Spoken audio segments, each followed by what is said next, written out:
A mente do universo. Krishnamurti. Falámos outro dia sobre uma mente que está completamente livre de todo o movimento, de todas as coisas que o pensamento colocou ali, o passado, o futuro e assim por diante. Antes de abordarmos isso, porém, gostaria de discutir o fato de o homem estar preso a atitudes e valores materialistas e de perguntar qual é a natureza do materialismo. David Bohm. Bem, em primeiro lugar, materialismo é o nome de uma certa doutrina filosófica. Como vocês sabem, isto é um diálogo de Krishnamurti e David Bohm. Sempre que eu me referir a Krishnamurti é como Ki e Di de David Bohm. Ki, não estou me referindo a isso. Quero explorar o assunto. Di, matéria é tudo o que existe. Ki, ou seja, a natureza e todos os seres humanos reagem fisicamente. Essa reação é sustentada pelo pensamento, e o pensamento é um processo material. Assim sendo, a reação na natureza é uma resposta materialista. Penso que a palavra materialista não está bem correta. Ela é a resposta da matéria.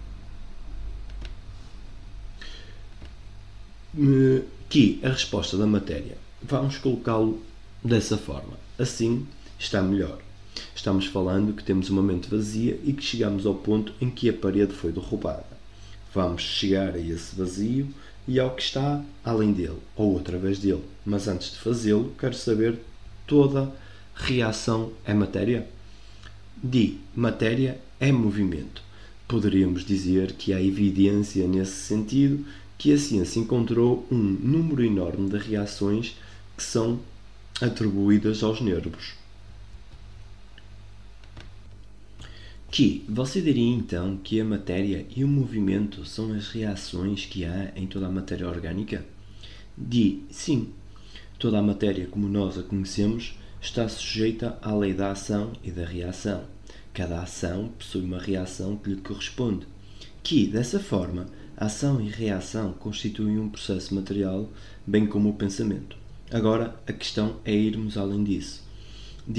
Mas antes de dizermos isso, algumas pessoas poderão achar que não há significado em irmos além. Essa seria a filosofia do materialismo. Mas é muito superficial viver apenas nessa área, certo? Não há realmente nenhum significado nisso. Talvez devêssemos nos referir a uma coisa que as pessoas têm dito, que a matéria não é meramente a ação e reação, mas pode ter um movimento criativo. Veja, a matéria pode criar formas novas. Mas isso ainda está nessa área. Sim, vamos tentar esclarecer isso. Temos que levar em conta que há formas muito sutis de materialismo que poderão ser difíceis de serem detectadas. Vamos começar. Você consideraria o pensamento como um processo material? Sim. Bem, algumas pessoas poderão argumentar que é ao mesmo tempo material e que também transcende o material. Sei. Já discuti isso, mas ele não é. Como podemos dizer isso de modo simples para torná-lo claro? Qualquer movimento do pensamento é um processo material. Bem, temos de ampliar isso para que não se tome arbitrário. Como uma observação, podemos perceber que o pensamento é um processo material. Porém, como vamos constatar isso? Como poderíamos perceber que o pensamento é um processo material? Acho que isso está bastante claro. Acontece uma experiência, um incidente que é registrado e que se transforma em conhecimento. Desse conhecimento surge o pensamento e ocorre a ação. Sim. Dissemos então que isso é o pensamento. Ele ainda está vindo do passado. Você está dizendo então que algo novo que passa a existir não é parte desse processo? Sim. Se deve existir algo novo, o pensamento, como um processo material, deve acabar, evidentemente. E depois, ele poderá usá-lo mais tarde? Mais tarde, sim. Espere, veja o que vai acontecer mais tarde. Dissemos, então, que toda a ação, reação e a ação, a partir dessa reação, é um movimento da matéria. Sim, um movimento muito sutil da matéria. Então, uma vez que a nossa mente está dentro dessa área, ela tem de ser um movimento de matéria. É possível, então, que a mente vá além da reação? E esse é o próximo passo. Como dissemos antes, ficamos irritados. E essa é a primeira reação. A reação a isso, então, a segunda reação é: não devo ficar irritado. A terceira ação é: devo me controlar ou justificar a minha atitude. É um processo permanente de ação e reação. Alguém pode ver que isso é um movimento contínuo que não tem fim? Diz, sim, a reação é contínua, mas parece num dado momento haver terminado, e no momento seguinte parece ser um novo movimento, mas ainda é a reação. Ainda é a mesma, mas se apresenta de forma diferente, ela é sempre exatamente a mesma. Mas se apresenta sempre de maneira diferente, sempre nova. Naturalmente, é exatamente isso. Você diz alguma coisa, eu me irrito, mas essa irritação é uma reação. Sim, apenas parece ser algo repentinamente novo. Mas não é. Mas temos de ter consciência disso, entende? Em geral, a mente tende a não percebê-lo. Somos sensíveis com relação a isso. Estamos alertas ao problema. Haverá então um término da reação se estivermos vigilantes e atentos, se compreendermos, não apenas de modo lógico, mas através de uma visão intuitiva desse processo de reação, e ele poderá naturalmente terminar. É por isso que é muito importante compreendermos esse processo antes de discutirmos o que é uma mente vazia e se há alguma coisa além disso, ou se nesse próprio esvaziamento da mente há alguma outra qualidade.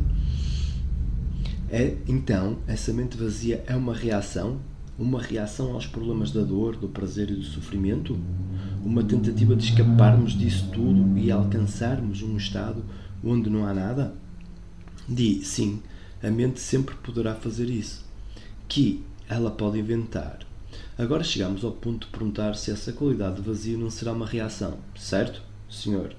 Antes de continuarmos, gostaria de saber se é possível ter-se uma mente que esteja, de fato, completamente vazia de todas as coisas que o pensamento reuniu.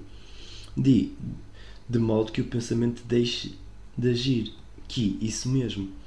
Por um lado, talvez você possa dizer que essa reação é causada pela natureza da matéria, que está continuamente reagindo e se movendo. A matéria, então, seria afetada por esse insight? Não estou entendendo muito bem. Compreendo. A visão intuitiva afeta as células do cérebro que contêm a memória? Sim, a memória está continuamente reagindo e se movendo como fazem o ar e a água e tudo que está à nossa volta.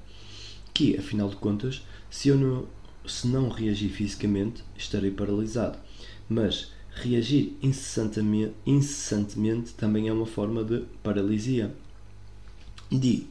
Bem, a espécie errada de reação em torno da estrutura psicológica, assumindo, porém, que a reação em torno da estrutura psicológica tenha começado na humanidade, porque ela deveria parar algum dia. A reação causa outra reação e outra, e poderíamos esperar que ela continuasse para sempre e que nada a interrompesse. Somente a visão intuitiva relativa à natureza da reação acaba com a reação psicológica. Está dizendo então que a matéria é afetada pela visão intuitiva que transcende a matéria? Sim, transcende a matéria. E esse vazio está, então, dentro do próprio cérebro?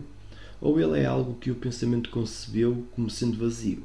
Temos de ser muito claros. Sim, mas não importa o que discutamos. Não importa qual seja o assunto. O pensamento começa a querer fazer alguma coisa a respeito, porque o pensamento sempre acha que pode contribuir de alguma forma. Exatamente. O pensamento no passado não compreendeu que não tem qualquer contribuição útil a fazer e manteve o hábito de afirmar que o vazio é muito bom. Consequentemente, o pensamento diz: tentarei gerar o vazio. Naturalmente, o pensamento está tentando ser útil. Já acabamos com tudo isso. Já vimos a natureza do pensamento, do seu movimento, do tempo e tudo mais. Mas eu quero descobrir se esse vazio está dentro da própria mente ou além dela. O que você entende por mente? A mente é o todo. Emoções, pensamento, consciência, o cérebro, esse todo é a mente. A palavra mente tem sido usada de várias maneiras. Agora você a está empregando de determinada forma, no sentido de que ela representa o pensamento, o sentimento, o desejo e a vontade, todo o processo material. Sim, todo o processo material. Que as pessoas chamaram de não material. Isso mesmo, a mente, porém, é todo um processo material. Que ocorre no cérebro e nos nervos. que em toda a estrutura podemos perceber que essa reação materialista pode ter um fim. E a próxima pergunta que vou fazer é se esse vazio está do lado de dentro ou do lado de fora. Do lado de fora no sentido de estar em outro lugar. Di onde ele estaria. Que não creio que esteja em outro lugar, mas estou apenas fazendo a pergunta. Di, bem, qualquer coisa desse tipo é um processo material, que está dentro da própria mente e não do lado de fora, correto? Di, sim. Que, então qual é o próximo passo? Esse vazio não contém nada? Nenhuma coisa? Di, nenhuma coisa, e com isso estamos nos referindo a nada que possua forma, estrutura e estabilidade. Que, sim, tudo isso, forma, estrutura, reação, estabilidade, capacidade. Então o que é? É a energia total? Di, sim, movimento de energia. Que movimento de energia não é movimento de reação. Di, não é um movimento de coisas que reagem umas às outras. O mundo pode ser encarado como sendo formado por diversas coisas que reagem umas às outras e isso é um tipo de movimento. Mas estamos dizendo que há uma espécie diferente de movimento. Que totalmente diferente. Di, não há nada nele. Que não há nada nele e, dessa forma, não pertence ao tempo. Isso é possível? Ou estamos apenas entregando à imaginação a algum tipo de sensação romântica, promissora e agradável? Não creio que isso seja verdade porque já eliminamos tudo isso, passo a passo, até chegarmos a este ponto. Não estamos, portanto, nos iludindo. Dissemos então que o vazio não possui um centro como o mim e todas as reações. Nesse vazio há um movimento de energia intemporal. Di, quando nos referimos à energia intemporal, poderíamos repetir o que já dissemos a respeito de o tempo e o pensamento serem um só. Que, sim, naturalmente. Di, então você está dizendo que o tempo só pode entrar num processo material? Que, exatamente. Di, se tivermos uma energia que seja intemporal, mas que apesar disso se mova. Que, sim, que não seja estática. Di, nesse caso é um movimento? Que, o que é um movimento daqui para ali? Di, é uma forma. Que uma forma, ou de ontem para hoje e de hoje para amanhã. Di, há vários tipos de movimento. Que, então, o que é um movimento? Há um movimento que não seja um movimento? Entende? Há um movimento que não tenha nem começo nem fim, que seja diferente do pensamento, que tenha um início e um fim?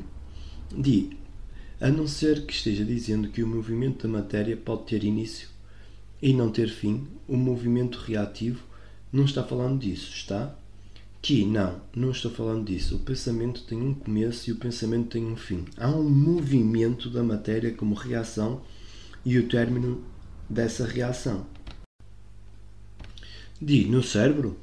Que, sim, há vários tipos de movimento. Isso é tudo o que sabemos. E alguém se aproxima e diz que é um tipo totalmente diferente de movimento. Para que compreendamos isso, porém temos de estar livres do movimento do pensamento e do movimento do tempo para que possamos entender um movimento que não seja bem, há duas coisas a respeito desse movimento. Ele não tem início nem fim, mas também não é definido como uma série de sucessões a partir do passado, que naturalmente não há causação. Mas veja bem, a matéria pode ser encarada como uma série de causas. Isso pode não ser adequado, mas agora você está dizendo que esse movimento não tem começo nem fim, que não é o resultado de uma série de causas que seguem umas às outras. Que, portanto, quero entender verbalmente um movimento que não é um movimento. Estou sendo claro? Então porque é chamado de movimento se não é um movimento? Que, porque não é imóvel, é ativo. É energia. Que possui uma tremenda energia, logo, nunca pode ficar parado, mas nessa energia ele tem a imobilidade. Penso que temos de reconhecer que a linguagem comum não consegue transmitir isso adequadamente, mas a própria energia está imóvel, mas também se movimenta. Mas nesse movimento há um movimento de imobilidade. Isso soa estranho? Pode dizer-se que o movimento emerge da imobilidade. Exatamente, é isso que ele é. Dissemos que esse vazio está na mente. Não possui causa nem efeito. Não é um movimento de pensamento, de tempo. Não é um movimento de reações materiais. Não é nada disso. O que significa? É a mente capaz dessa extraordinária imobilidade sem qualquer movimento, qual ela está completamente imóvel. Há um movimento que emerge dela. Creio que mencionei anteriormente que algumas pessoas, como Aristóteles, tinham essa noção de passado. Nós discutimos isso. Ele falou a respeito do motor imóvel quando tentou descrever Deus. Entende? Deus, não quero fazer isso. Não seja descrever Deus, mas várias pessoas no passado tinham uma noção parecida com essa. Depois, ela saiu de moda, eu acho. Que tal fazermos com que ela fique na moda? Eu não estou dizendo que Aristóteles teve a ideia certa, e ele estava apenas pensando numa coisa semelhante, embora provavelmente diferente sob muitos aspectos, que era um conceito intelectual ou uma realidade. É muito difícil de dizer porque é muito pouco conhecido, portanto, não temos de introduzir Aristóteles. Apenas queria assinalar que o conceito de um movimento de imobilidade não é uma loucura, porque outras pessoas bastante respeitáveis se envolveram com algo semelhante. Estou contente por ser convencido de que não estou maluco. E este movimento a partir da imobilidade é um movimento da criação? Não estamos falando sobre os poetas, os escritores e os pintores. Chamam de criação. Para mim, isso não é criação, apenas capacidade, habilidade, memória e conhecimento operando. Neste caso, penso que essa criação não se expressa na forma. É importante estabelecer uma diferença. Normalmente pensamos que a criação se expressa na forma ou como estrutura. Sim, como estrutura. Já vimos que não somos malucos e, portanto, podemos continuar. Diria que esse movimento, por não pertencer ao tempo, é eternamente novo. Sim, é eternamente novo no sentido de que a criação é eternamente nova, certo? A criação é eternamente nova. Veja, esse frescor é o que os artistas estão tentando descobrir. Consequentemente, eles se envolvem em todos os tipos de absurdos, mas poucos atingem o ponto em que a mente se torna completamente silenciosa. E desse silêncio surge esse movimento que é sempre novo. O momento em que esse movimento se expressa, a primeira expressão é no pensamento. Exatamente isso. E isso pode ser útil, mas depois se torna fixo e se transforma numa barreira. Um erudito indiano disse-me certa vez que antes de as pessoas começarem a esculpir a cabeça de um deus ou qualquer outra coisa, tinham de entrar num estado profundo de meditação. No momento certo, pegavam o martelo e o cinzel. A coisa surge então do vazio. Temos aí outro ponto. Os aborígenes australianos desenhavam figuras na areia para que elas não fossem permanentes. Exatamente. Talvez possamos encarar o pensamento dessa maneira. Veja, o mármore é excessivamente estático e dura milhares de anos. Assim, embora o escultor que criou a obra possa ter compreendido o processo, as pessoas que vieram depois a veem como uma forma fixa. Que relação isso tem com a minha vida diária? De que modo isso atua através das minhas ações, através das minhas reações físicas comuns, ao barulho, à dor, às diversas formas de perturbação? Que relação tem o físico com esse movimento silencioso? Na medida em que a mente estiver silenciosa, o pensamento estará ordenado. Estamos chegando a algum lugar. Diria que o movimento silencioso, com o seu frescor infinito, corresponde à ordem total do universo. Poderíamos considerar que a ordem do universo emerge desse silêncio e desse vazio. Qual é então a relação dessa mente com o universo? A mente particular? Não, a mente. A mente em geral? A mente. Acabamos com o geral e o particular, e além disso existe a mente. Diria que ela é universal. Não gosto de usar a palavra universal. Universal no sentido que está além do particular, mas talvez essa palavra seja difícil. Podemos encontrar outra palavra? Global não. Uma mente que esteja além do particular. Poderíamos dizer que ela é a fonte, a essência, ela foi chamada de absoluto. Tampouco quero usar a palavra absoluto. Absoluto significa literalmente aquilo que está livre de todas as limitações, de toda a dependência. Está bem, se concordar que o absoluto significa estar liberto de toda a dependência e limitação, de todos os relacionamentos, usaremos então essa palavra. Ela possui conotações infelizes. Naturalmente, mas vamos usá-la no momento apenas para a conveniência do nosso diálogo. Há essa imobilidade absoluta e nessa imobilidade ou a partir dela há um movimento. E esse movimento é eternamente novo. Qual é a relação dessa mente com o universo? Com o universo da matéria? Não, com todo o universo. Com a matéria, as árvores, a natureza, os homens e os céus. Essa é uma pergunta interessante. O universo está em ordem, seja destrutiva ou construtiva, é sempre ordem. Veja bem, a ordem tem a característica de ser absolutamente necessária em certo sentido. Não pode ser de outra maneira. A ordem que normalmente conhecemos não é absolutamente necessária. Poderia ser mudada, poderia depender de outra coisa. A erupção do vulcão é ordem. É a ordem do universo todo. Exatamente. Agora, no universo há ordem e essa mente que está imóvel está completamente em ordem. A mente profunda, o absoluto. A mente absoluta. Essa mente então é o universo? Em que sentido há o universo? Temos de compreender o que significa dizer isso, entende? Significa perguntar se há uma separação ou uma barreira entre essa mente absoluta e o universo, ou eles são a mesma coisa. São a mesma coisa. que é aí que eu quero chegar. Ou temos dualidade de mente e matéria, ou elas são a mesma coisa. Exatamente, isso é presunção.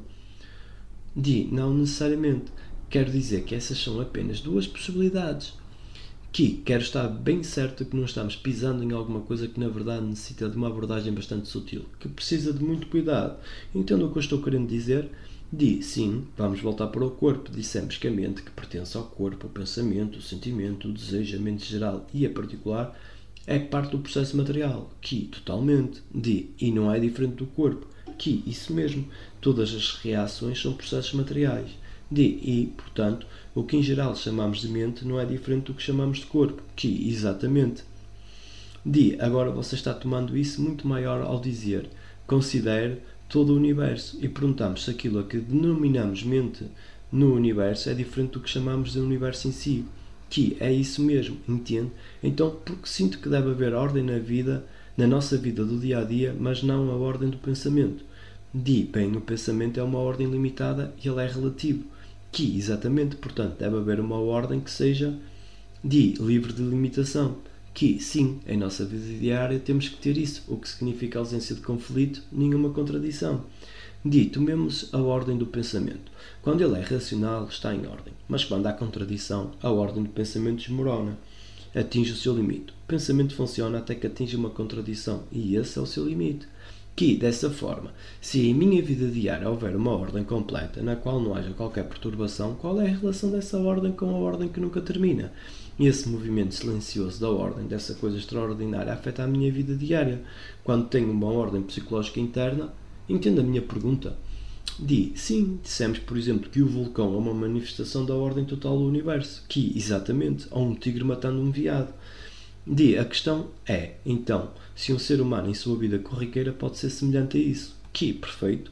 Caso contrário, não vejo qual é o ponto do outro, do universal. Bem, não há qualquer ponto para o ser humano. Veja, algumas pessoas diriam, quem se importa com o universo?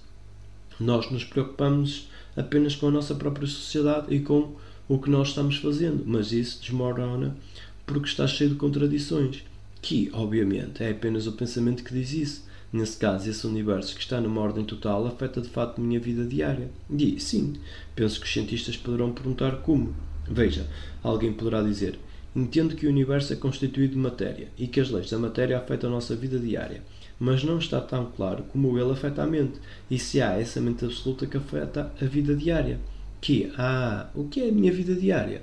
É algo desordenado e formado por uma série de reações, certo? Sim, é basicamente isso. E o pensamento está sempre lutando para trazer a ordem a isso, mas quando ele o faz, ainda há desordem. Porque o pensamento está sempre limitado por suas próprias contradições. Naturalmente, o pensamento está sempre criando desordem, pois ele próprio é limitado. Sempre que tenta ultrapassar o limite, ocorre desordem.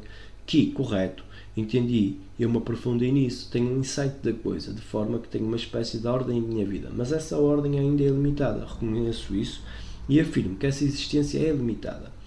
Contudo, algumas pessoas aceitariam isso e perguntariam, por que deveríamos ter mais? Não estou tendo mais. Mas outros poderiam dizer, seríamos felizes se pudéssemos viver numa vida material com a verdadeira ordem. Direi, vamos fazer isso deve ser feito, mas no próprio ato de fazê-lo temos de compreender que é limitado. Sim, até mesmo a ordem mais elevada que possamos produzir é limitada. E a mente percebe sua limitação e diz, vamos transcender isso. Porquê? Algumas pessoas diriam, porque não ser feliz dentro desses limites, continuamente ampliando-os, tentando descobrir novos pensamentos, uma nova ordem. O artista descobrirá novas formas de arte, o cientista uma nova espécie de ciência. Mas tudo isso será sempre limitado.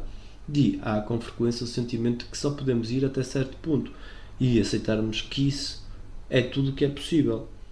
Você se refere ao sentimento que devemos aceitar a condição humana? Bem, as pessoas diriam que o homem poderia fazer muito melhor do que está fazendo. Sim, mas tudo isso ainda é a condição humana, um pouco modificada, um pouco aperfeiçoada. Algumas pessoas diriam tremendamente modificada. Mas ainda assim limitada. Sim, vamos tentar esclarecer o que está de errado com a limitação. Nessa limitação não há liberdade, apenas uma liberdade limitada. Sim, finalmente então alcançamos a fronteira da nossa liberdade. Alguma coisa faz com que reajamos e, através da reação, caímos em contradição. Que, sim, mas o que acontece quando percebo que estou sempre me movendo dentro de determinada área? Então, estou sob o controle das forças. Que é inevitável que a mente se rebele contra isso. Esse é um ponto importante. Você percebe que a mente deseja liberdade, certo? Que, obviamente. Ela afirma que a liberdade é o que há de mais valioso. Então, será que aceitamos isso e o vemos exatamente como um fato? Ou seja, percebo que dentro dessa limitação sou um prisioneiro. Algumas pessoas se acostumam a isso e dizem, aceito isso. Eu não aceitarei isso. Minha mente diz que deve haver liberdade com relação a essa prisão. Sou um prisioneiro e a prisão é muito agradável, muito refinada e tudo mais, mas ainda é limitada, embora afirme que deva haver liberdade para além de tudo isso. Qual é a mente que diz isso? A mente particular do ser humano? Quem diz que deve haver liberdade?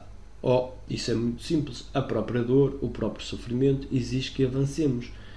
Essa mente particular, embora aceite a limitação, acha o processo doloroso, naturalmente, e, por isso, essa mente particular sente de alguma forma que a coisa não está correta, mas não consegue evitá-la. Parece haver uma necessidade de liberdade, a liberdade é necessária e qualquer impedimento à liberdade é regressão, certo? Essa necessidade não é uma necessidade externa causada pela reação, a liberdade não é reação. A necessidade de liberdade não é uma reação. Algumas pessoas diriam que por termos estado na prisão reagimos dessa maneira.